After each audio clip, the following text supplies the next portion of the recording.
Hello everyone, and welcome to episode 2 of the Ultimate Guide to Trains in the Create mod. In the last episode, I showed you guys how to build your trains and get them on the track. And in the next episode, I'll be showing you guys how to put together your track systems, make stops, and connect all your different factories and production lines together. But today, I'm going to show you guys how to put together your rails. So one thing you're going to notice right off the bat in Minecraft 1.18 is that trains are going to unload much closer to the player than in previous versions. The reason for that is there is now a new setting for Minecraft for entity distance. You can find it under Options, Video Settings, and then on the right you will see the entity distance setting. By turning entity distance all the way up to 500, trains will now load from 5 times further away. As you can now see, as I move further and further away from the trains, they will all stay loaded. By bumping up the setting, it will impact performance a bit, but personally I think it's worth it to see your beautiful trains from miles and miles away. Now before we jump right into putting together our tracks, I want to point out one mod that I think is absolutely critical to add to your game if you're building a large train network, and that mod is Create Chunkloading.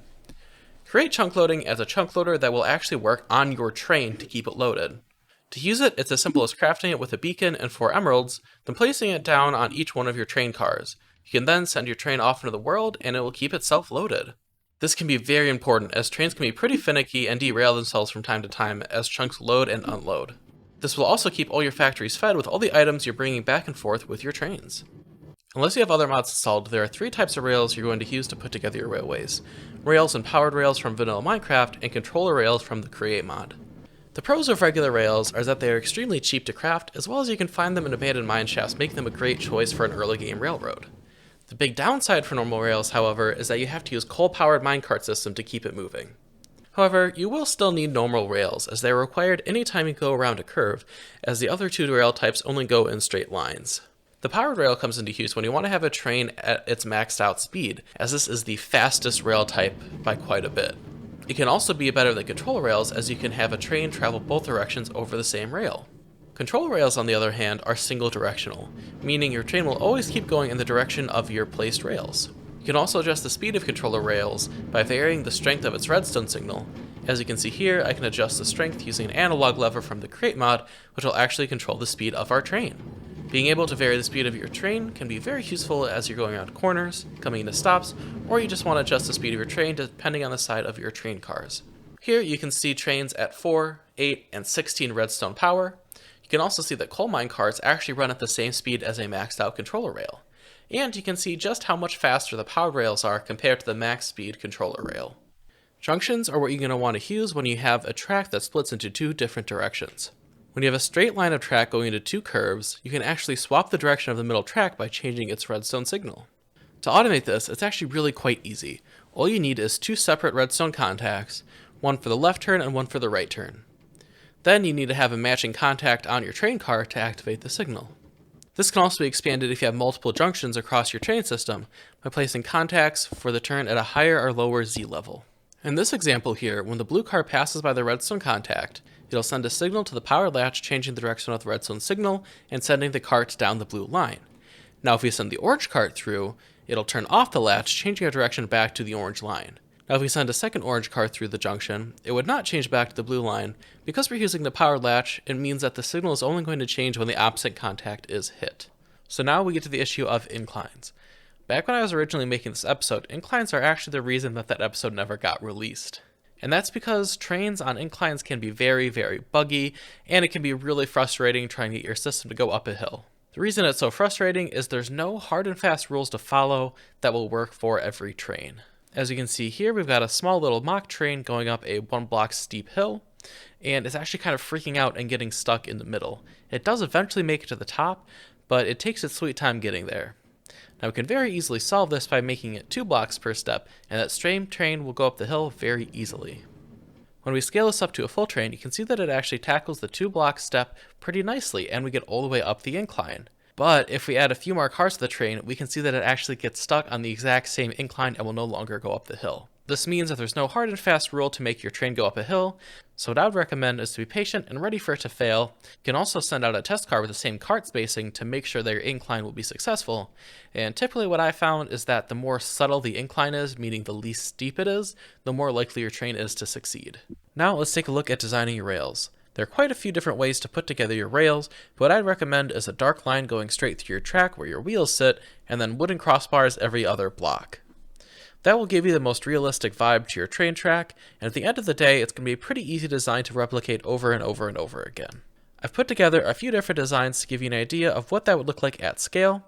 The first thing you want to consider is where you want the rails to lie. You can either have them at level so the minecart runs along the surface of your ground, and this has a few pros and cons to it. The big con is it doesn't look nearly as nice as hiding the tracks under the rails, but the pros to this design is that it can be a lot easier to troubleshoot your system, and you don't have to dig a tunnel all the way down your rail line to get your track started. The other option is put your rail one block underneath your decorative track, hiding the minecart. The reason you might want to do this is it allows for you to decorate your track how you want without the rail getting in the way. I've put together a few different designs to give you an idea of how you can put together your railway. The first one is with slabs, and I think it looks quite nice. I'm using a mixture of cut deep slate slabs and spruce trapdoors to make the design. The second design I have is with anvils. Now anvils look really good in a straight line, and honestly I think it's my favorite rail for going straight, but where they kind of fall apart is on curves. When you're using anvils, I'd highly recommend a full slab as your rail tie because using a trapdoor looks a little too low. And for the last design, I'm using stairs as replacement for the slabs. With stairs, you have a few choices to make when creating your design. You can either have your stairs facing in or facing out, or you can actually sink them one block into the ground, which I think looks really good if you're having a smaller scale train that is maybe 3x3 instead of 5x5. Now we're going to take a look at curves. So as you can see here, I think slabs look the best going on curves, which is why typically when I'm designing a track, I opt for the slab route.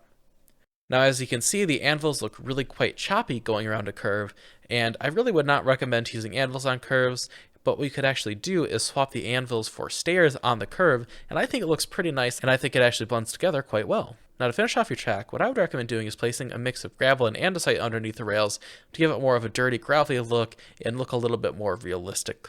And here's an example of a whole train system put together so you can really see how it's going to look going across your rails. I've got quite a few curves and a little bit of train elevation, and you can see that the train actually handles it pretty well. Now in my opinion, this is a pretty extreme scenario of curves. Typically what I would recommend is to do mostly straightaways, but this really does show off that you can have a lot of curves in your world if, say, you're going through a city or curving around different structures in your base. This whole track was built by hand, and I would not recommend that because it took quite a while to dig out the trench, place all the blocks, and make sure everything is working and looks good. So what I would recommend is building your whole train system using schematics. Using schematics is going to save you a whole lot of time in placing your railway. I have 3 schematics I created, one for a straightaway, one for turning 90 degrees, and one for going at a 45-degree angle. The way these schematics are created is to have the decorative train track on top, with a layer of andesite below that, and finally our rail running below that. The reason we're using andesite instead of a mix of andesite and gravel is so the whole thing floats, and you don't have to deal with the gravity of the gravel falling down when you place the schematic. What I would recommend is once you have this whole placed is to go back through and add some gravel to kind of dirty it up a bit and give a bit more texture to your track. So we'll hop into a generated world and take a look at how we can use the schematic cannon to place our rails. To actually place the schematic, what you're going to do is place an empty schematic in the schematic table, select the schematic you want. You can then locate your schematic where you want it to be located, place the schematic, and then place the schematic into the schematic cannon. You also want to make sure that you have a chest next to it with all the required materials, and then you can just go ahead and make sure there's gunpowder in the schematic cannon and hit play to build up your railway.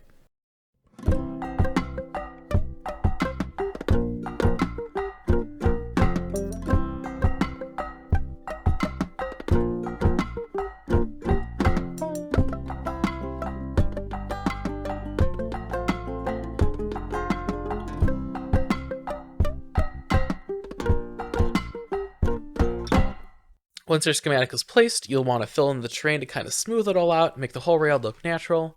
I know it kind of seems like a pain, but this only took me about 5 minutes in creative, so realistically it won't be too hard, especially if you get closer to the ground than I did. And here is a perfect example of why you need to test your rails before you send off your train. I sent off the train expecting everything to be good, everything looked good, but when I hit the portion where I wanted it to stop, the whole thing derailed, and let me tell you, this was not fun to fix. And that's going to do it for today's episode. I hope you guys enjoyed. I hope you got some useful information out of it.